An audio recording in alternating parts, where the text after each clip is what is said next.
Alright, let's get this started. We have the music playing, we have both types of music. We have country and western. I mean, would you expect me not to show up with a hat? I mean, come on. We're doing a western stream, we've got to have the western hat. I have several of them. This one is, of course, a costume one, made in China. I have done enough Western costumes over the years, or at least Western adjacent. So, that is warm underneath these studio lights, and so I'm going to take that off so that I don't die horribly from the heat, ironically enough. Alright, so, here we are. We are discussing, as long as the stream holds out, because the last couple times we tried to do this, that wasn't the one that was used with my Doctor Who costume, ironically. That one was, I believe, that one is either from an abandoned Cowboy Ken costume, or it's from the, this microphone closer so you can hear me better, or that was from Bacano. I've forgotten the names of the two Western buffoons in Bacano. But did have a costume of that. So it's one of those. Could have been something else. Maybe I did something. I can't remember. I have enough cowboy hats sitting in that back closet. It all works out in the end. But in any case, that's not what we're here to talk about. My costume collection aside. We're here to talk about Western TTRPGs. And so Western TTRPGs are basically an interesting topic to talk about. It's a very interesting because of the fact that it's a relatively narrow time frame. You've got, like, you're looking at post-Civil War right up until 1910s, 1920s. You're starting to run out of it at the end of the 1920s. Like, by the time the Great Depression kicks in, you're pretty much out of it. Basically World War I and things like that tend to end it. But so it's a fairly narrow time frame. It's a fairly narrow location, the Western United States. And basically, because of that, running a game during that time period can be a little claustrophobic. Now, of course, just because it's basically you're running a Western TTRPG, that doesn't necessarily mean that you are restricted to those time periods, that technology, or even that location. There are plenty of them out there, plenty of games out there which take the Western idea and put a spin on it. Like the obvious one, basically the idea of the space Western. Basically Cowboy Bebop being the most famous example of that sort of aesthetic, that idea. Here we have basically Firefly. It's another example of that. Basically the idea of basically the outer space once faster than light travel is achieved. Basically, the planets become the new frontier, and you end up with a similar situation in terms of basically of kind of a lawless environment that tends to focus in on that. And basically, Orbital Blues is one of those that focuses in more on it's very definitely Cowboy Bebop, the TTRPG. I mean, you're going to carry that weight as a direct quote from Cowboy Bebop. So it does not in any way shy away from what its stats, basically what its inspiration is. But so you can take any of these Western games, whether they are designed for basically for space, for space Westerns, you could probably tweak them and end up basically just kind of take the same idea but set it on a distant planet. Basically where limited resources and technology have reduced the civilization in that area back down to those levels of tech. Another one that basically kind of plays with the idea is inevitable, which basically takes the idea from being a basically a straight Western to instead being a more of a basically what if it's just the idea of the lone basically of lone individuals seeking to right wrongs, basically kind of deal with barons and basically other stuff out there, basically in a kind of basically reinventing taking the cowboy as being the basically that time period's knight. And so the idea of the fact that basically you ride on horses, you have guns instead of swords, and this kind of takes that and shifts it slightly. Inevitable is interesting because it's one of those games which is not meant to be a long-term campaign. It's not meant to be something you play years and years and years and years. It's meant to be basically it's a campaign that has a very definite beginning, middle, and end. And basically the end is inevitable, hence the title of it. And it's inevitably going to be like the kingdom will fall. You are doomed. Which fits in with kind of the Western mythos, the lone gunman or group of gunmen, basically where Seven Samurai got brought when Seven Samurai got brought over here. You end up with a similar kind of idea of what if it's basically cowboys and those such defending a town against overwhelming odds. Basically they're going to fall, but they're going to make the last stand, and none of the individuals involved are perfect or pretty, basically, or necessarily good, but they've got one last job to do. And basically as long as their hands still basically hold the gun, basically at least till that, basically for now, basically there still be at least one person who defends what is right. So basically inevitable takes that idea and kind of pushes you to basically say, okay, if you were doomed to fail, what do you do before the end? What lengths do you go to? It's got an interesting system where essentially it sets you up with a quest against basically an end boss, basically which you're eventually going to have a showdown against, and basically everything is leading towards that showdown, and basically you kind of chip away at what the end boss is before inevitably facing down whatever the threat is. Basically that same idea of, okay, basically now you've reached the end. It comes down to a showdown. It comes down to just you and or your group against basically whatever the evil is in this area. Can you actually basically make the stand here? And in most cases, it's kind of like you will succeed, but it's gonna cost you something to do it. It isn't going to be easy. It isn't going to be nice. It's going to leave scars on you, which you're going to have to carry until the next battle. And eventually this process is going to wear you and your group down until one by one, the cost that your character will end up paying to basically defeat the showdown will remove that character. Will be their last stand, and they'll fall, and their part of the story will end, and it will continue until essentially all of them fall. Basically, all of your players fall. That kind of or you reach the point where your actions have triggered the end game, and you have to deal with whatever that means. What happens when basically the prophecy comes to pass? The kingdom is going to fall. What does that mean?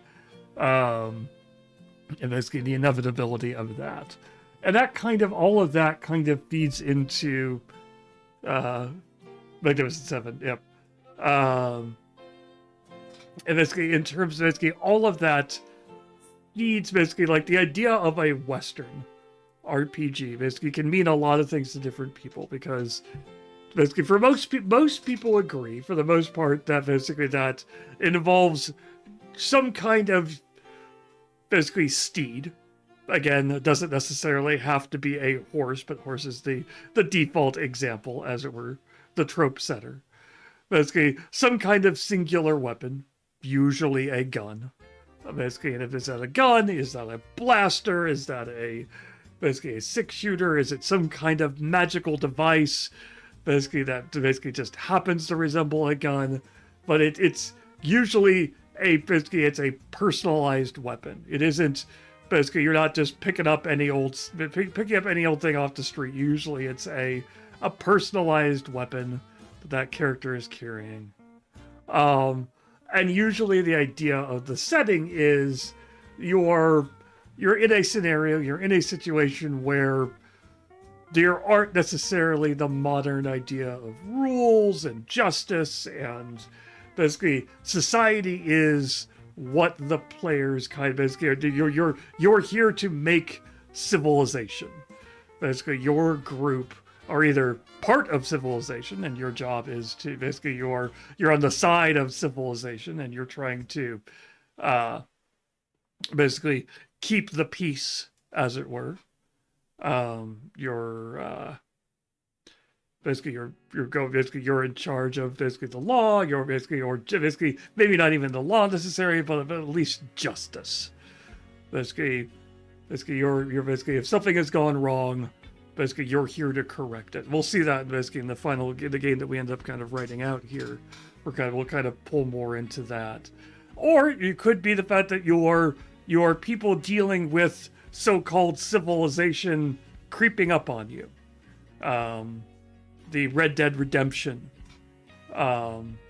basically example, all the various tribes and basically of cultures of people who lived out there who suddenly found their way of life thrown into chaos when someone else tries to bring civilization in and amongst them, and basically trying to live in the spaces that civilization leaves for you. That's another kind of the idea behind a kind of a Western RPG. Your way of life basically may have been stable, may have been fine, but now basically maybe it's a gentrification of your area. Maybe it's the idea of the fact that the railroad has brought in, Eastern justice and Eastern money into your town, and you're having to deal with what that means for basically what used to be a more personal, more community-driven sort of town. What does that mean now? Or basically the idea of the fact that basically your lands have been taken away from you, and basically you're dealing with somebody else claiming to own the land which you and your ancestors have lived and farmed on for hundreds of years. And so basically touching on that, basically we'll talk about like the first problem you run into with a Western TTRPG. And the thing you're going to have to acknowledge with most of the rest of the TTRPGs we talk about, basically in this, is we're going to talk about, we're going to focus in on 2 or 3, but the one I'm not going to talk about, but I will mention basically that basically is kind of the focus of there's Werewolf the Wild West. Basically it is it was a Chronicles of Darkness. It was produced during the heyday of White Wolf's reign, with basically all of their World of Darkness books, with Werewolf the Apocalypse, Mage the Ascension, Vampire the Masquerade, that series. And they got the idea that they were going to do splat books in all of the different other series. And so like Mage got set during Renaissance time period, because like that kind of made sense, basically late medieval, early Renaissance, basically when magic and science were kind of feuding, as it were. Vampire got Dark Ages because of the fact that made sense from the standpoint of this was a time period where basically more lawless, more basically the time of petty tyrants and things like that, which would have been the vampires' heyday. Werewolf got the Wild West, which was a choice. They probably the problem as much as I've enjoyed, and I have friends who oh hey, Thank you, Valhemoth, for gifting subs to 20. Much appreciated. Um, Basically, and Werewolf has always had a slight problem in the fact that they tried to make it like, oh, werewolves are environmental and part of the land, and so therefore we should pull in basically mythos from the people and the cultures who lived in the land. But they didn't do a good job of actually consulting with any of those people, and so, oh, hey, we're basically a hype train is incoming. Woo! Well, hey, gift to the sub to Tony. Thank you. But in any case, it's basically so because of that, and then they went, well, we're already doing basically these basically indigenous cultures who lived in the area, and so as such, we should just continue with that idea, and basically we'll do the Wild West, and we'll just keep kind of pulling on some of those same strings and things like that they've been building on and pulling on their basically the indigenous cultures of the area, things like that, and just using names because they sound cool and getting them to fit their own mythos that they've set up, kind of picking and choosing and blending and doing a bunch of stuff to cultures who have already had a bunch of their stuff appropriated and stolen and taken away from them and things like that, and then kind of taking all of that and shoving it into a blender. Basically, it leaves a bad taste in the mouth. It basically, especially when some of the choices they made, or they've been told, hey, don't use that name, that's not a name that basically that this culture likes using, you basically that you shouldn't use that, and they're like, okay, cool, we'll make them our bad guys, thanks, bye. Not great. So I'm not going to go too much into that. It's out there. Basically, so the problem with Western is the fact that you're dealing with a time period in which there are two major... Ooh, a bit. Yay. Thank you for the bit. Basically, we're dealing with a... basically, you're dealing with a time period which has two major problems. Take a penny, leave a penny, take a penny. Basically, the first is that this is just basically either includes or is just post-Civil War. So, Union and Confederate are both really fresh topics in the area. You have Confederate soldiers basically fleeing the conquered South. You have Unions basically kind of pushing west and basically seeking to assert the united, basically a reunited country. And you have the issues of slavery, because it basically by no means at that the Civil War ending make that a done deal, where you could just say, well, we're post the Civil War, basically everything is great. You could just have basically black people are just fine and dandy and everything is great and nobody has any problems. Moving on. Basically, if you start including things like Confederate soldiers or Confederate troops, you're going to start running into those problems.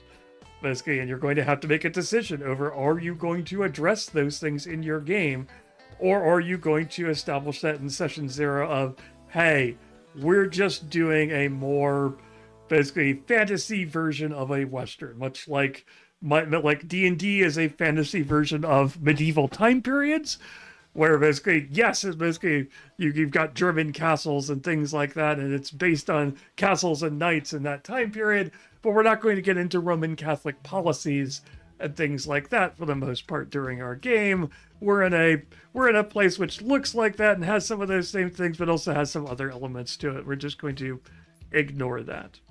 So keep that in mind, that you're going to have to make a decision on that, because if a player comes to your group and says, oh yeah, I'm playing a runaway slave from the South, or I'm playing a Confederate soldier, basically a Confederate soldier, or a Union deserter.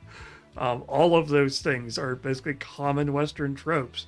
You're going to have to make sure that you deal with that respectfully and make sure that the group is okay with it. Otherwise, you're going to run into trouble if someone's just kind of flippantly trying to like, oh, I'm just a Confederate soldier and it's all fine. Yeah. The other half of that, of course, is what I was also just talking about earlier, which is you have a bunch of indigenous cultures out there who are basically dealing with the fact that these people, some of these people are people who used to basically live in the eastern United States and got shoved out here. Some of these people are basically people who have always lived in the western United States and are having to deal with these settlers showing up, basically, and just kind of claiming vast swaths of land as theirs because basically it's all of that is their government. Basically, their government says it's their land, so it's okay for them to just come in and drive them all off. And you have to be careful because a lot of games during this time period will do things like just kind of lump all of those peoples and various cultures and tribes and people and just be like, oh, we'll just use the term Indian. They're all just Indian. And just basically be like, there you go. And basically there are these, basically we'll pick and choose and randomly take bits from all of their culture and stick it into a blender, and we'll pull out the most quote unquote savage parts, and we'll use them as our version of basically orcs or antagonists and things like that. They're out there. Basically, you run into a group of 10 quote unquote Indians, and therefore basically your characters have every right to act just like a group of medieval characters, but basically a fantasy characters would if they encountered a group of goblins or kobolds, because of course they're the villains of this setting, because the inevitable basically that's not how this works. That is again highly problematic, basically you're going to run into you're going to run into problems basically if you encourage that behavior, because eventually it's going to dawn on you, oh wait, these are people. Basically, people may have relatives or ancestors or things like that that came from this time period who dealt with these things. And so, hey, treat these things with sensitivity. Basically, do your so I don't want to play in their campaign. Yeah, exactly. And you need to be careful. Basically, so you need to basically that's what we've always talked about. Always talk about session zeros and things like that. It is useful to set up those things and deal with those things and talk things out with your players and establish those guidelines at the beginning, and not slam somebody later because you're like, oh no, we don't use that term here, or oh no, basically that's being disrespectful, or basically we don't talk about that, or whatever. If you don't establish that in session 0, you don't basically establish that at the top, because a lot of people don't realize, whether through purposeful ignorance or just only consuming certain types of culture. They're like, oh yeah, Western, basically the Indians are the bad guys, they circle the wagons, they fire arrows, etc. Oh man. Like, okay, no, that's not how that works. And you have to be careful and choosy in your books. So I said we're focusing on 3 books. The fourth one that is basically kind of the one that you basically kind of have to talk about when you're talking about Western is Deadlands. This is the 20th anniversary and basically thing. It came out 2005, 2006. It's kind of the iconic Weird West TTRPG. If you're running basically classic Westerns are problematic and things like that. But basically the problem with this book is if basically you go through this book, you'll find a lot of imagery and a lot of generalizations and things like that just kind of treat basically they kind of treat basically those indigenous cultures as just kind of one single paint over it, and they tend to do the mystic American, basically the mystic Native American thing, the mystic Indian thing, and just kind of hand wave over it. And it's just like, and they do a little bit of, oh yeah, there actually were separate cultures out here and things like that. So you can remove those parts and still play this. Nothing said basically, no part of this game book, basically, here's basically again, no part of this game book comes in and says, hey, you have to use this. Realize, however, that if you say you're playing this, that some people are going to make some assumptions over the type of game you're playing. The other problematic bit is it is an alternate history, and it is an alternate history where the South didn't lose. They instead, because of the introduction of weird science, the South held off the North to a standstill. And basically is now just a country which has always been at war and basically is always having to defend its territory against those that would take away its freedom. Yeah, there's definitely a bit of the glorious South, basically those poor group of independent people who just wanted to be left alone. Basically, that you could get away with a little bit in the 2000s. It was still problematic, but it was less problematic because most people realized and kind of agreed that, like, you know, hey, we understand the Confederates were bad. Newsflash, I'm taking a brave stand here. Confederacy, bad. Whoa. But in the modern era where a lot of people are choosing to try to erase that part of our history books and kind of ignore those sorts of things and things like that, and kind of write apologia for that time period and those ideas and that particular part of our history, you're going people have a right to be kind of leery about that, and you kind of agree like, hey, you need to be clear up front that you're ignoring that part of it, because if you're not, you're going to have problems. You're going to run into, ooh, yeah, this character, this time period has Jefferson Davis still running around doing his thing. And he's a lot of this game. Some people are like, yeah, he's okay. He's a proud and noble leader here. And yeah, that's not it. It gets awkward. Even if they're like, oh no, in this version of it, the Confederacy formed because of problems with weird science and not because of all of that other stuff. Also, the creators of Savage Lands and Deadlands have made some comments which may make you want to not play their stuff. That is also perfectly valid. So I mentioned Deadlands. I'm not going to go that much more into it. It is the interesting part about Deadlands is that it is one of the first ones, basically, in a time period of a lot of dice checking games. It went, hey, if we're playing a Western game, let's actually try to make it feel a little bit more Western by involving cards and playing cards and hands and chips and things like that. And hey, that was an interesting idea. That's great. Cool. Basically, but we have moved on since then, and there are other games which do similar things. So, that's Deadlands. So, play with massive caveats. Just realize that we're just not going to be really talking about it on this stream. So, what are we going to be talking about? I'm going to be essentially talking about 3 different Western games, which kind of range from kind of straight Western to weird Western to quick Western. I'm going to call it quick Western. So we'll start with Frontier Scum. So Frontier Scum is probably the lightest one out of all of these. It is a mere 68 pages compared to Down Darker's Trails, 258, or Aces and Eights, 230.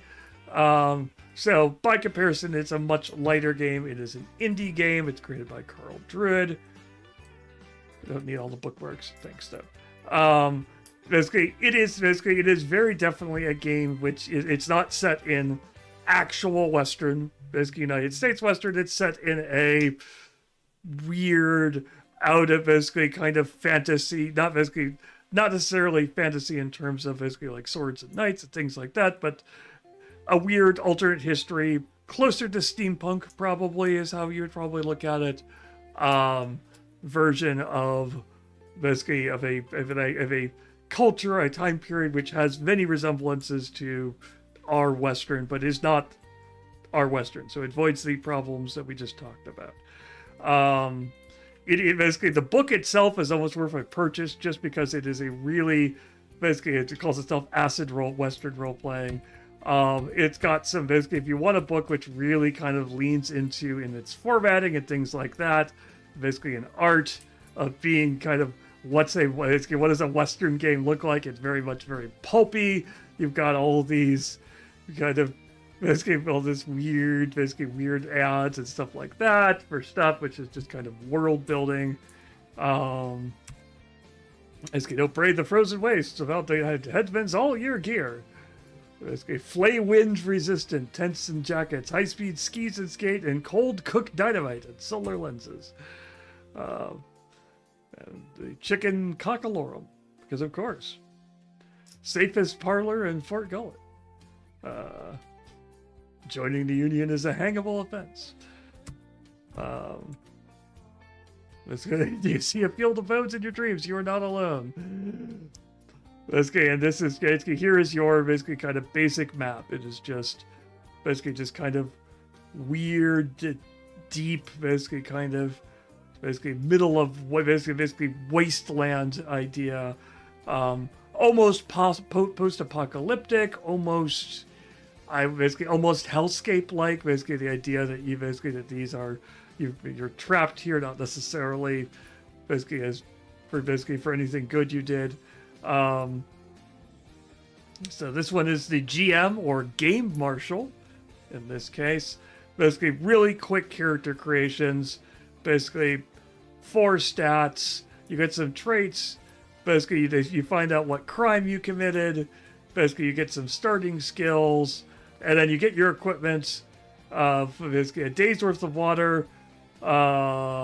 Basically, extra money if you started with. Basically, if your abilities sucked. Basically, a horse. Basically, you get a horse which you stole. Basically, a gun, and basically some ammunition for it, and a hat. And a hat is very important in Frontier Scum. So, basically, the idea behind Frontier Scum is the idea of the fact that basically you're going through and you've got all these tables and things like that, which you're just going to quickly go through and roll up a character, and it's going to be some weird. You're going to get some random wild stuff, things like that, and it's not meant to take long. It's meant to be one shot, maybe a couple, and the end result, basically, like, combat is quick and deadly. Basically, the idea of the fact that basically you've got basically initiative is just roll some dice. Okay, basically 1 to 3, enemy goes first. 4 to 6, you go first. Okay, cool. Here's some quick conditions. Basically, you've got some hit points if you get shot, not many.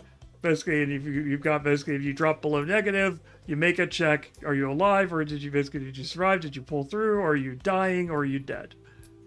Okay.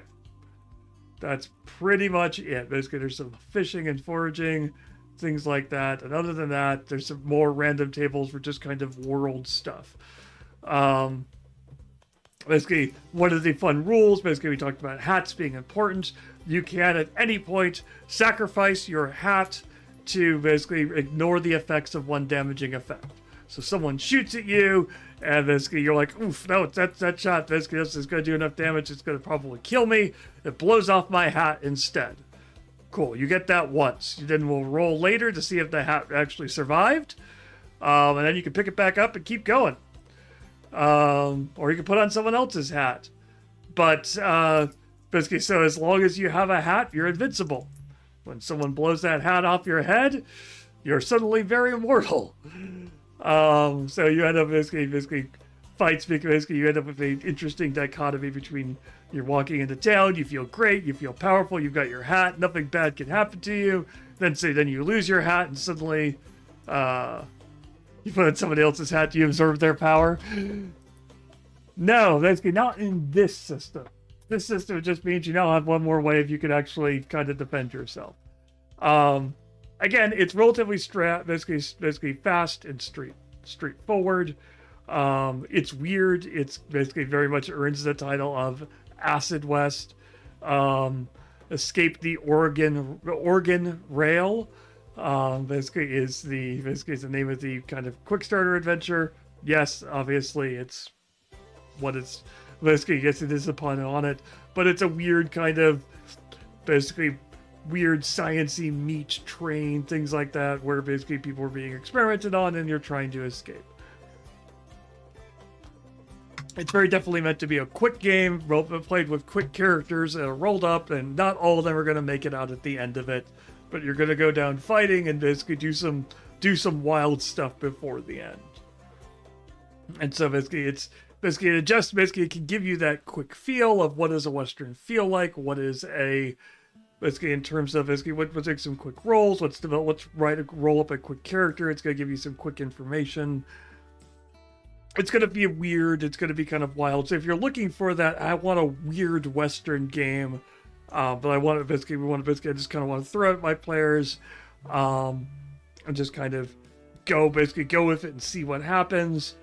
Basically, Frontier Scum is great for that. You've got D6s for everything. You're looking at like 2d6s for everything, and that's about all you're going to roll. You don't have a lot of stats. You don't have a lot of skills.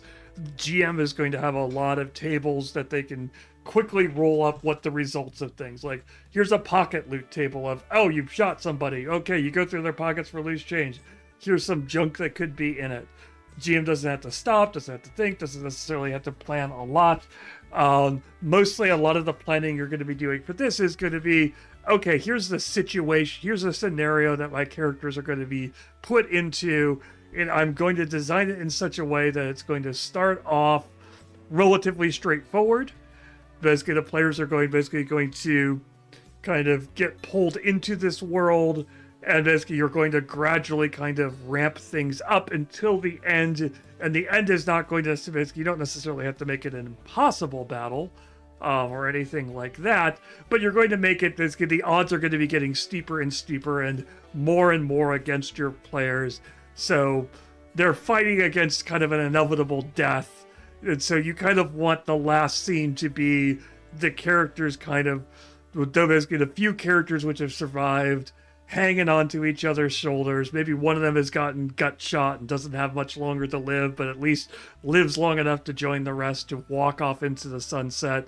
And you call scene and end the game. And basically you leave the characters' ultimate fates basically kind of hanging in the air. And basically that's giving you that kind of one-shot spaghetti Western feel of a group of people against impossible odds, upholding what they feel and basically fighting for what they feel is right, possibly dying for what they feel is right. Yeah. Basically, Inigo and the Princess Bride. basically, if you read the weird coda that they wrote in, I think that Goldsmith wrote in one of the books, he wrote a weird coda, which was just like, yeah, basically at the end, Wesley collapses, basically as he's pushed too hard, and Inigo's wounds reopen, basically, so he falls over, and then the Kingdom's guards catches up with them, basically, before they get too far. Basically, happy endings are all about where you stop, basically where you stop the movie, where you stop the thing. It's all basically at this point, everybody's happy, the movie's over, and so we end it here. Basically, life goes on and things like that. This one, it's mostly the inevitable, like, you know what's going to happen, but you don't necessarily have to say it. The idea that basically that last, basically the ending of Butch Cassidy and the Sundance Kid. Basically, the doors open, gunshots ring out, charge out, movie ends. Basically, it is fairly likely that everyone died, but you don't necessarily know that, and that's not the point. That isn't basically the point is the journey and basically what happened that led them up to that point and what that last scene means for those characters. Basically, what did they fight through to reach that point? Or basically, do they even reach that point? Is the last scene of them basically throwing their all against an impossible force? Is it them walking away from basically something which should have been impossible that cost them so very, very much to do? Like we were talking about in the previous one, Inevitable, where basically it's like, oh, you paid a tremendous cost, but you held to what your character's beliefs were and stuck with that sense of justice. And that's very much a Western movie kind of mindset. So that's what Frontier Scum is basically trying to do in a quick way. So if you're looking at it, you're like, hey, let's do a quick game. Basically, we want to capture that feeling. Frontier Scum is great for that. If you're like, hey, I really want to play Cowboys and I want to play a Western game that is 100% accurate and basically it is locked in on being a Western game, and it is about being a Western game, Aces and H is that game for you. It's basically by Kenzer and Company. Basically, it's written by Jolly Blackburn. For those who are not familiar with Kenzer is an older school role-playing company. They're also the publishers of Knights of the Dinner Table. Yep, Kenzer and Company. Knights of the Dinner Table. They also did not Munchkin, Hackmaster. That's the other one. Hackmaster, which is another old school role-playing game. Basically, it's that vintage of role-playing game which basically stays very close to its basic roots of, hey, there was this came out of the simulation idea, basically of playing Napoleonic Wars and things like that, and that's where this role-playing thing came from. And some of these old school role-playing games definitely eschew closer to those. Eschew closer. That's close enough. Sorry, I caught the cap. I was curious what the captions were going to make of that, but they eschew closer to the idea of skew cluster. Is it Visky skew? Is it Visky? Now I'm like eschew. I know it's a phrase. Maybe it's just it's adhere. Maybe I'm going with adhere closer. Maybe that's what my brain is messing up.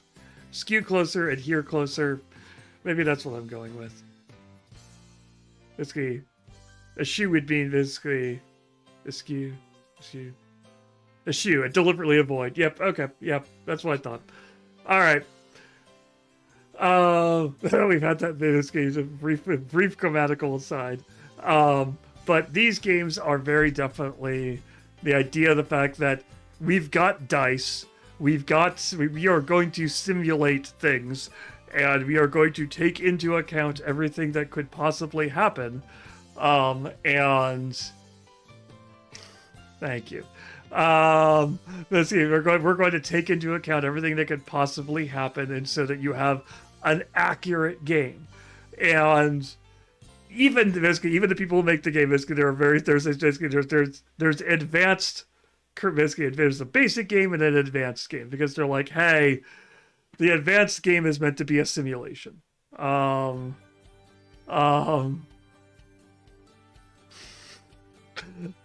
you, Tony.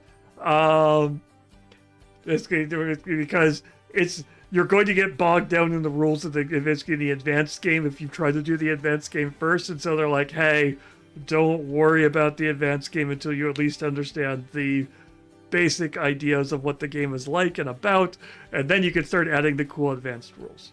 The disadvantage is it's 230 pages of highly detailed charts and flow charts and other things which are going to get into basically, and I'm not kidding with basically of charts and flow charts. Like, basically you've got charts, you've got basically like the advanced game gets into here's how you create stuff, here's flow charts, here's your table for strength. Again, old school role-playing games.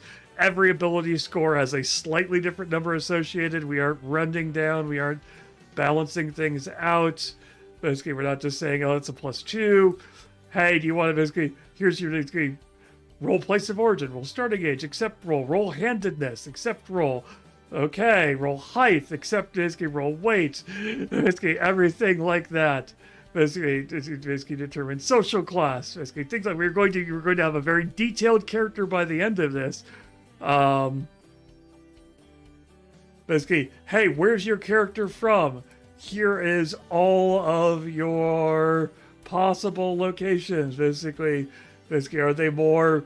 Basically, are they basically North American, So here are your various different groups and things like that. This one does fall into that same trap of kind of falling into, we'll kind of lump in all of these into one. They do break it off a little. Basically you have one if they're outside of America. Okay, got that. What are the aging effects for your character? What's your handedness? Are you left, right, or ambidextrous? How tall are you? What's your BMI?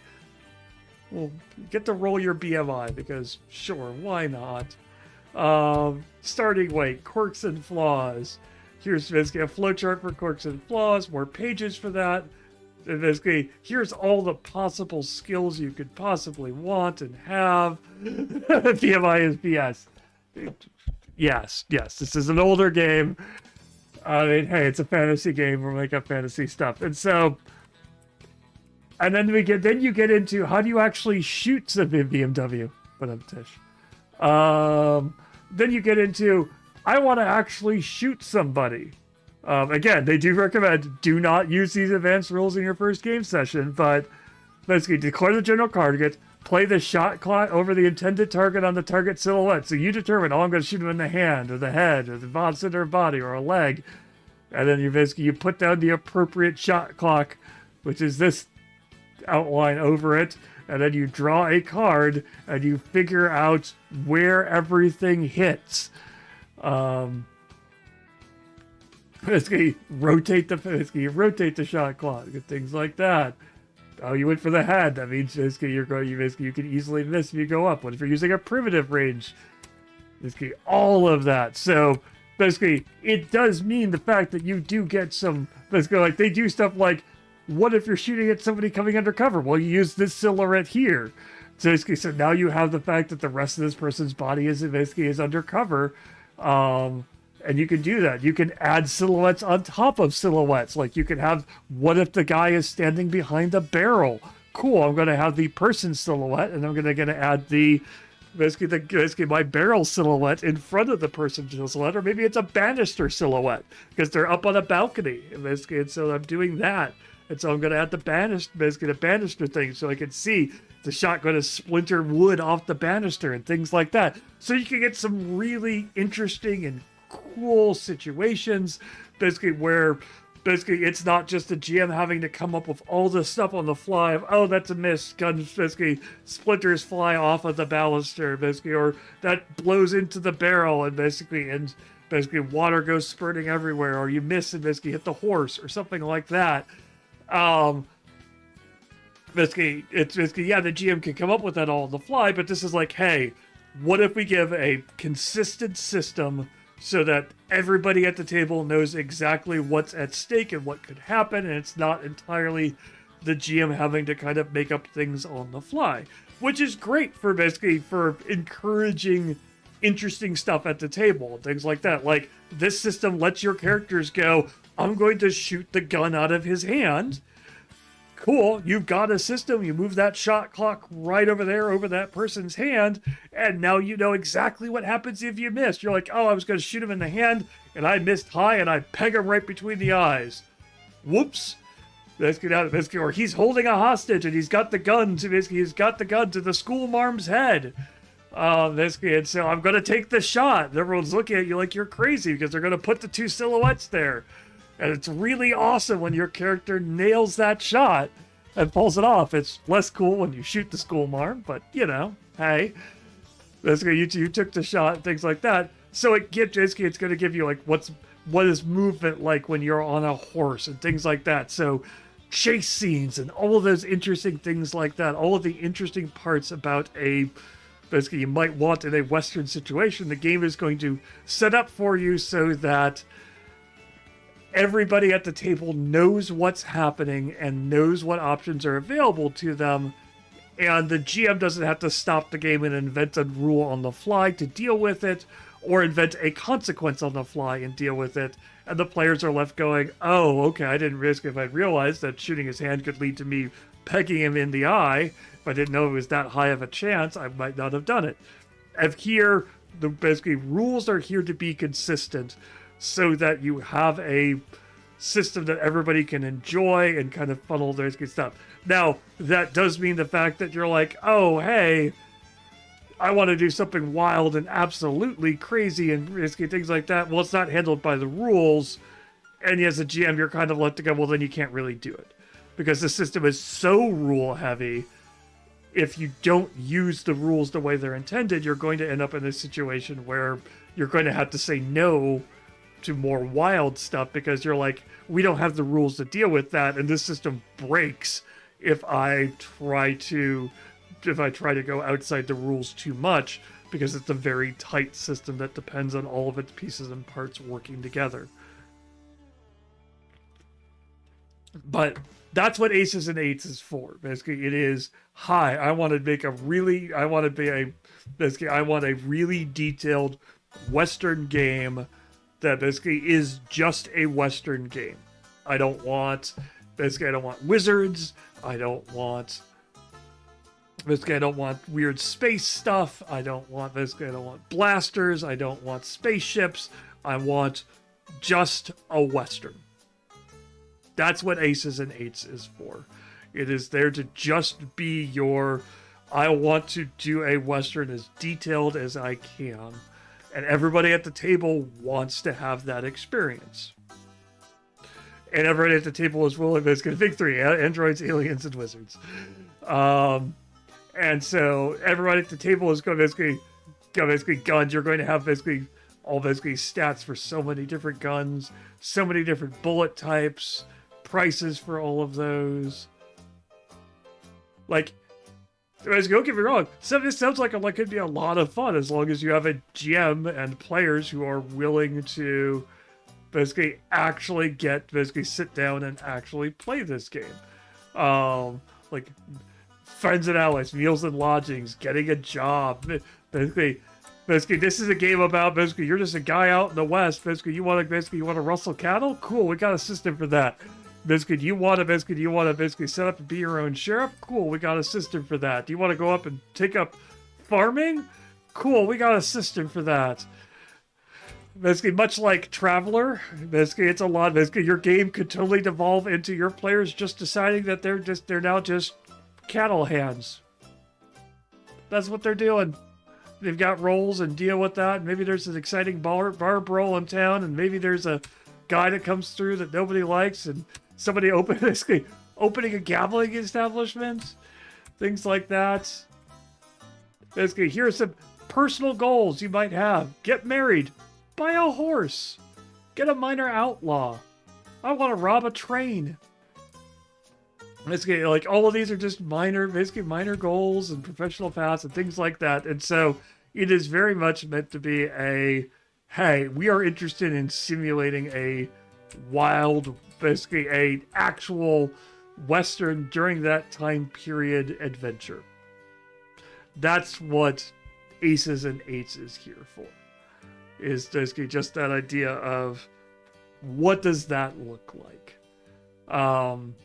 So basically, if you're looking for something a little bit kind of in between, basically Call of Cthulhu actually has a Western setting. It's called Down Darker Trails. I do happen to have a copy of it right over here.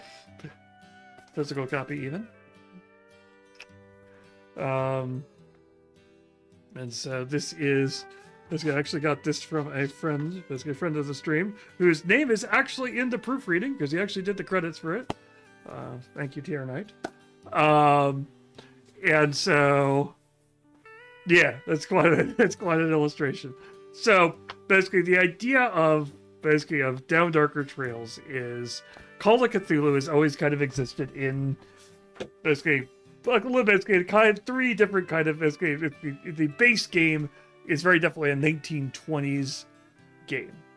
It's meant to be set in time periods without where things can be more isolated, because those are those corners and things like that there's TR that where things like weird cult activities and things like that could live. So basically Pulp is meant to be a little bit earlier than that, a little bit more two-fisted, a little bit more a little bit more noir, a little bit less Basically, not necessarily, I won't say steampunk, it's going to be a little bit steampunk, but basically 1920s, 1930s, maybe even 1940s. That gets a little bit more into the period of where Achtung Cthulhu, which is a different game, kind of takes over. But you can have basically an idea, basically, and so they went back a little bit further and did Wild West, essentially, because that basically the idea of, again, basically Cthulhu and these mythos types games definitely work better in situations, in isolated situations. Cults work better when you ride into a town and you're the new people in town and you're slowly trying to figure out why everybody in this town feels a little bit off. And basically you're the first people to come in this town for years or months or weeks since something happened. And you kind of come into a situation and your investigators are trying to suss it out. And so in terms of that idea, basically it also,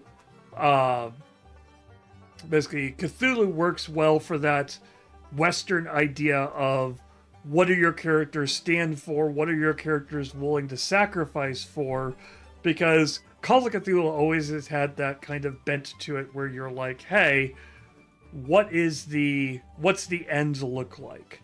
Basically, what is the ending? The ending is basically doing the impossible, stopping something bigger and larger that they don't necessarily really have a chance for.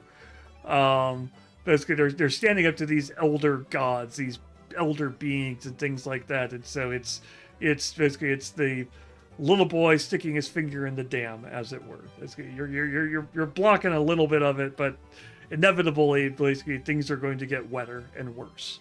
And so, what sacrifices are your characters willing to make, especially when it's just them? There is no backup, basically, out in the Wild West. Basically, your people show up in a town. You have to deal with the situation. You have to deal with, hey, if we leave this town to do what they're doing, that cult is going to summon something bad. Or basically more people are going to die because of basically going to be being sacrificed to whatever this thing is that's underneath this town. And you're the only people here. There is basically, you can send a cable, maybe a message by Pony Express or something like that, but who knows, basically, will this town even be here by the time a message gets out and back? Maybe, maybe not. You're the people who are in the situation, and so that part of it works well with the Western kind of mythos, the idea of, hey, what are you going to do? So basically, how do you basically, in terms of basically kind of setting up basically a Call of Cthulhu game, or even any Western game, let's kind of look at basically, I'm kind of focused in, I've talked a lot here, I'm going to focus in a little bit on lore link and things like that. So with lore link and things like that, if you're using basically some of our newer features, you can you can help kind of shape lore link into more Sheriff and High Noon with Cthulhu. Yep. Basically, do you get on that train and get out of town, or do you stand up and basically you're there at midnight, when the cult's gonna invade the town or sacrifice the people. Shane, come back, Shane. Mother needs you.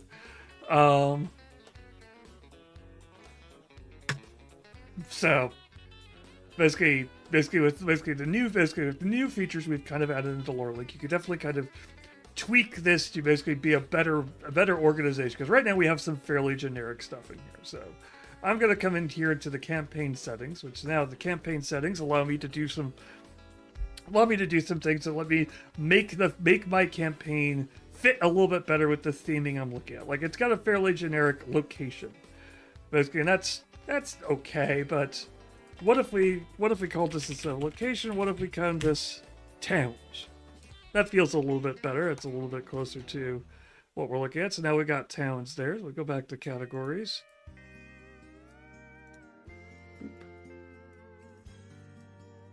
Basically, we can do stuff like, well, basically, maybe we want, towns doesn't cover everything.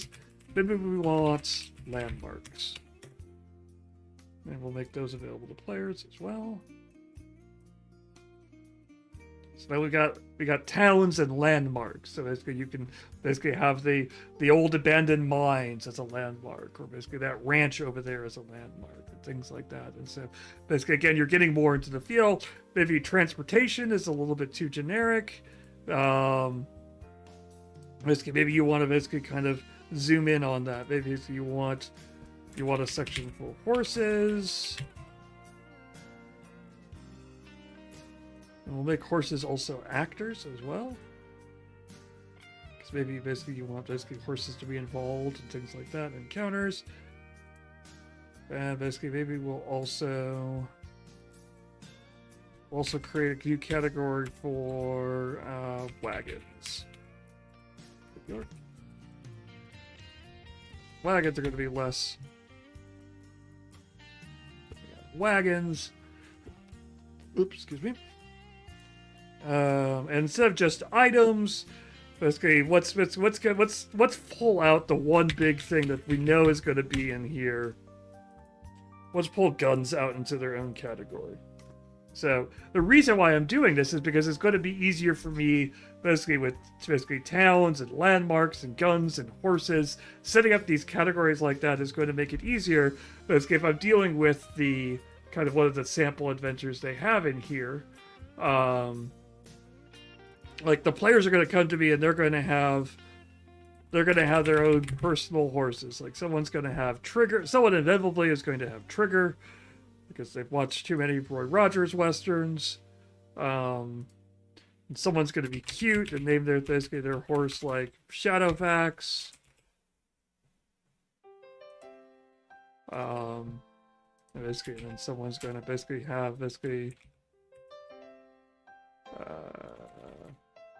Blaze, things like that. Basically, and so rather than basically having all of these kind of bunched up into one place, basically now I'm going to have all these called out so that the players can basically, I'm going to have an easy place to look it up.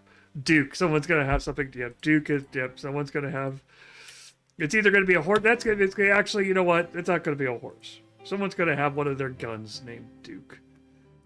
Because they're going to have Duke. They're going to have Old Reliable. Well, they're going to have some like NPC guns where it's just going to be a Colt Peacemaker.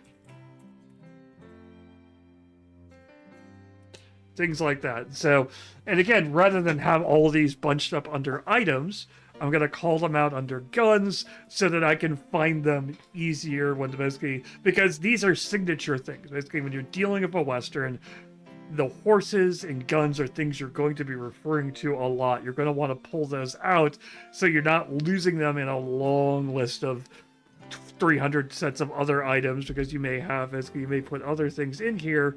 Basically, this could be stuff like,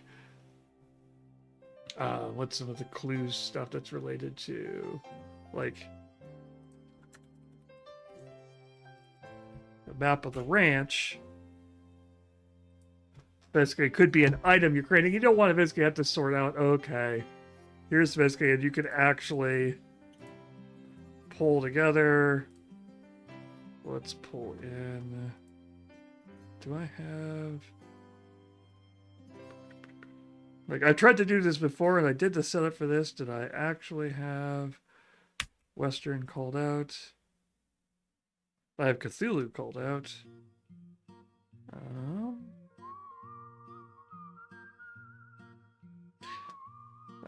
Basically, the morning after was my other one. I don't think I've uploaded Western stuff yet. Okay, so we'll throw in a Western thing. We're uploading an image.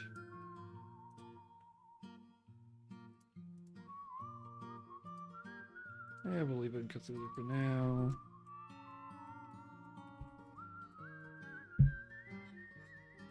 And we'll grab one of the images I've already pulled out, because I was smart. There we go.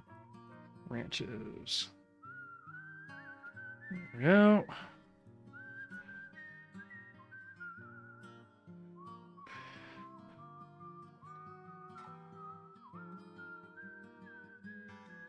So now basically as that uploads, I've got that. Awesome.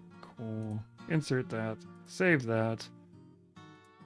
So now I've got the ranch as an item map there.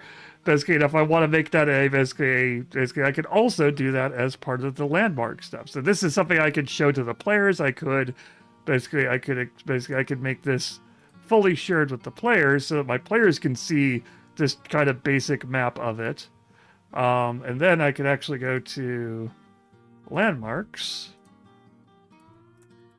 create the ranches as a landmark, pull that image out, insert that, save that.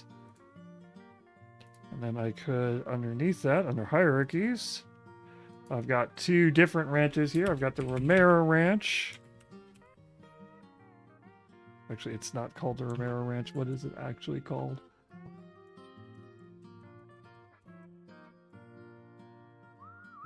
It's the Oro and the Diamond S Ranch. Okay, so we'll call it the ORO Ranch.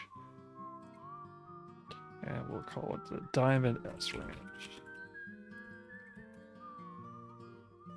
And so now I've got that.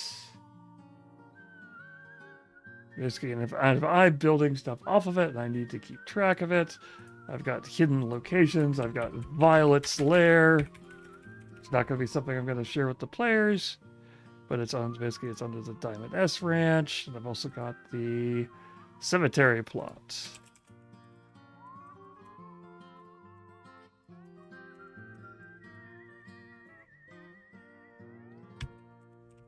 I get to spell cemetery. There we go. Cool. So now I've got all of that, and now I can go into ranches.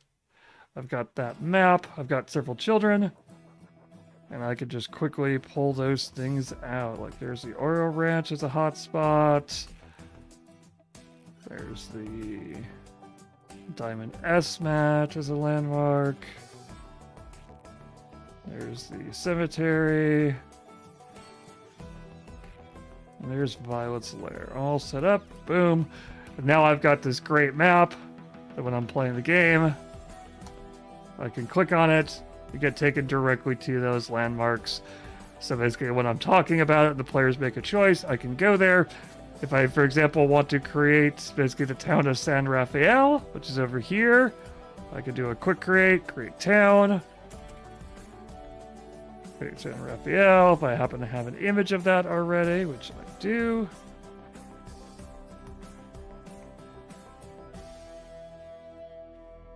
Basically.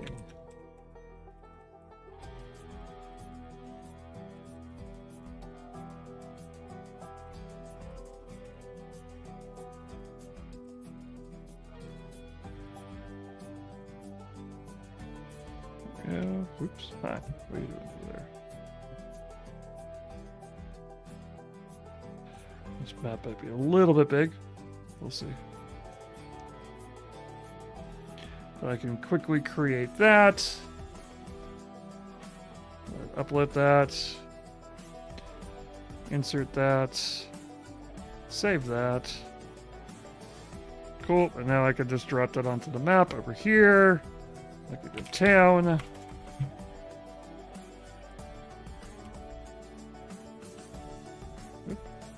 Where are you eliminating to? There we go. Oh, because it's searching that way. Okay. San Rafael. There we go. And now I've got the town listed right over there. Basically, and again, I can just go into view mode as if I need to pop over there. I've got the town, and I can hotspot all of these places. So again, basically by naming it basically a town category, I've made it a little bit easier for me to keep track of my important towns that I want to. So if I've got a lot of different towns they're going to visit, I can keep those there. Landmarks basically can be an easier place to basically keep those separate, keep those tracked down. Like towns, I can pile in all the information about basically all the different places in the town. So again, I'm not having to struggle with, oh, those are all towns. Basically if I say cemetery, basically if I see it's cemetery town, I know it's one of the town-based cemeteries as opposed to one of the ranches cemeteries. It's going to make it just a little bit easier to keep track of and keep sorting through. And it's going to look better to the players. The players are going to come in and see towns and landmarks and guns and horses and things like that. And that is going to immediately put them into basically kind of the frame of mind for hey, what type of game are we playing? Oh, we're playing a Western. We've got horses, we've got guns, we've got towns. All those sound better than just locations. And so, because again, role playing is a lot about getting your players into kind of the mindset of stuff like that, especially in a Western where it may not be something that some of your players may be like, oh, I grew up with watching all my dad's John Wayne's. Basically, I know all about it. I've got a vivid idea in my head of what a Western is. As someone else who's like, I haven't ever watched a Western before. I just decided you said it was an interesting idea, so we're going to play it. And your idea is to pull them into this and make them basically feel the dust, the dirt, the grit, basically all of that. So basically that kind of the idea of what a Western is as you build this out in terms of basically other things you're going to have, like encounters are going to be important as well. Because encounters are going to be stuff like you're going to want to build out stuff like basically like a stampede that could take place at any point during your campaign. What basically you create a new actor. I don't know what are you doing here? Please stop. We'll have to get rid of that at some point. That's a weird browser thing that's popped up. So basically it's like, oh, I want to create basically I need to create basically I've got creatures and characters and maybe I want to rename those. Maybe I want to add basically because creatures basically, especially in a cult thing, basically maybe a little bit different. Maybe I want to let's livestock or maybe just animals. Call those actors because they're basically I want to use them. So now I could create like, cattle. I could get all my stats for cattle basically in there. Now I could build out a stampede. Oops, I'm going to actually go into that. Yep. So building out a stampede. Basically, where do I want this? Basically, I can either link this to, I can create a new event. Basically, it's like, new town. If I wanted to want this basically to be linked that way. Or maybe I just want it to happen basically at a particular place on the ranch. So I've got, let's do this basically like it happens at the Diamond S Ranch. I could set those up as scenes. I can link in the actors. So I'm going through and I'm like, okay, now this is where those cows come in. Like, how many cows are we dealing with here? Basically, is it 1, 20, 30, 40? May have a lot of cows. Basically, things like that. Basically things like that. Basically, any loot or anything like that. Or maybe there's something driving the cattle. Maybe that's where one of our monsters comes in. Let's put a couple of creatures in. Basically, like Yig serpents. To use I call it consider this thing. Let's save that. And so maybe there's something that's causing them and driving the creatures into this maddened state. So now I've got this encounter set up and things like that. Maybe another encounter that I need to do if your characters are playing outlaws, so basically maybe you're going to have a posse. Basically, a posse is going to get formed, and you're going to want to basically detail who exactly is in the posse. Basically, you're going to have different actors and things like that. So we're going to add in actors like.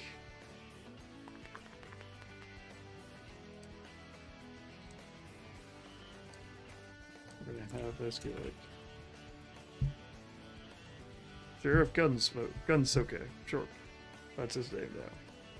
We're going to basically.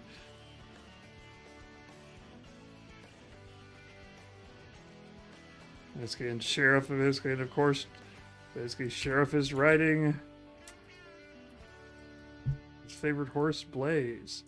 So we could do it like that. And basically call those out, basically, and have all those built in, and basically have those, have all of that, have those chases ready, because basically that's an iconic scene, basically, in a lot of Westerns and things like that, because you have lots of wide open spaces.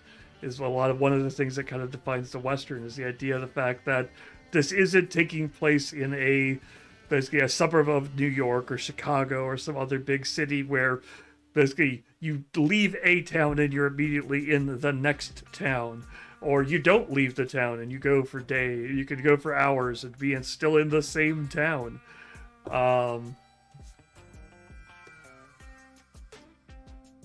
Basically, you're going to have wide open spaces, and so you're going to have basically things you're going to want to keep track of using the maps and things like that, of big distances, of chases taking place over long distances and things like that. And basically, I talked about chases previously on a previous stream, so you could go check that out on our YouTube channel, in fact.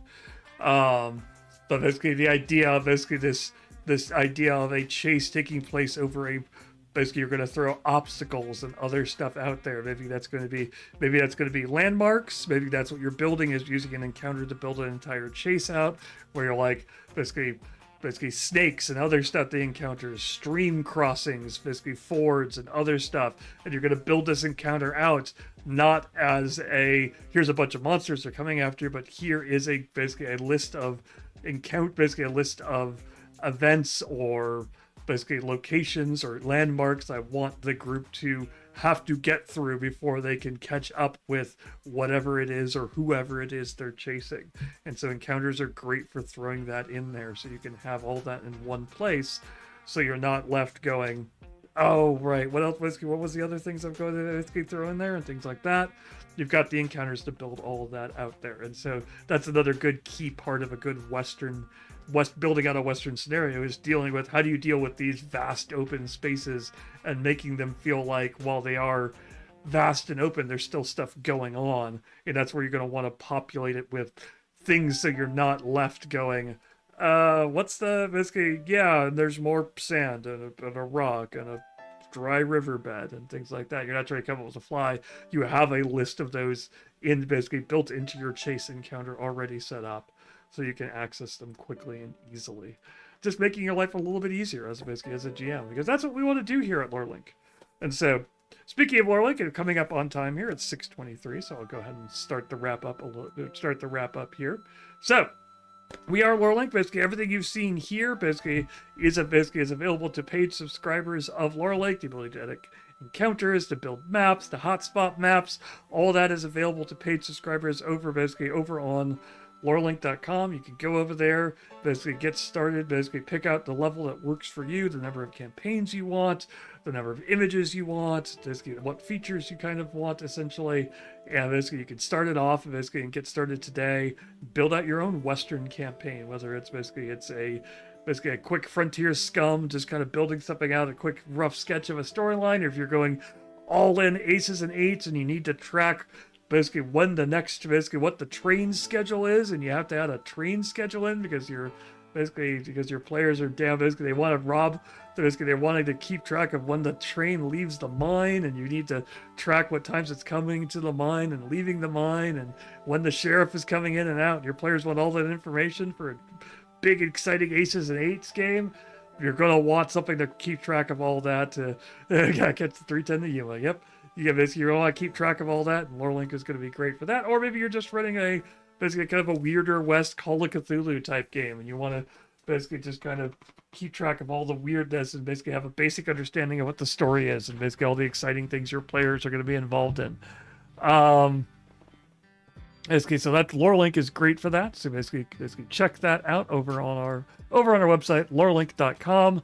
Basically, you can get started on picking out what level of campaign you're interested, and you can check it out there. If you want to know more about other cool things and other indie games, if you like Inevitable and Orbital Blues and Frontier Scum all sound interested in you, basically keep an eye out on our indie campaign series.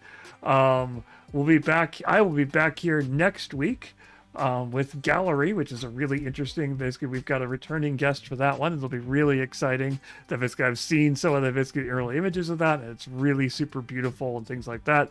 So come check that out next week here. You can come check that out.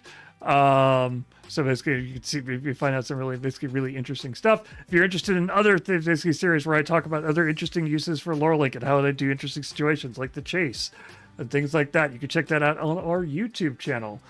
where this video and basically many other videos, including our really interesting indie creator series, are all archived. So check us out over there as well.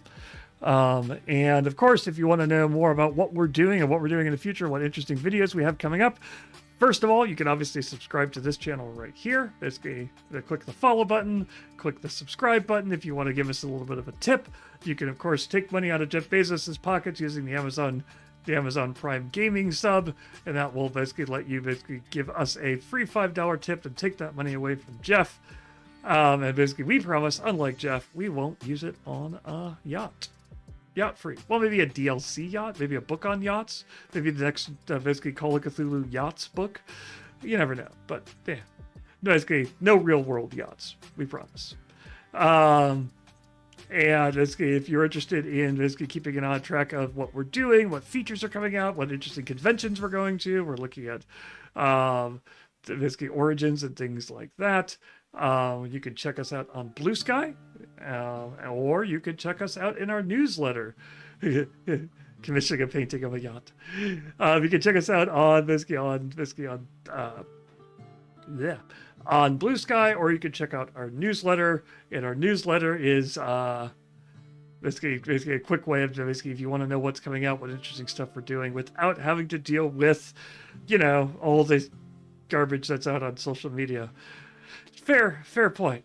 So check us out there, and basically you can get all the. We deliver once a month. We'll drop a piece of mail in your inbox, and basically we'll tell you everything we're doing and all the interesting streams and the cool people we're talking to and the cool features we're adding to Lorelink and all that fun stuff. So check us out there. So thank you so much for basically stopping by. Thank you so much for listening, and we will catch you all later. Thanks for being here.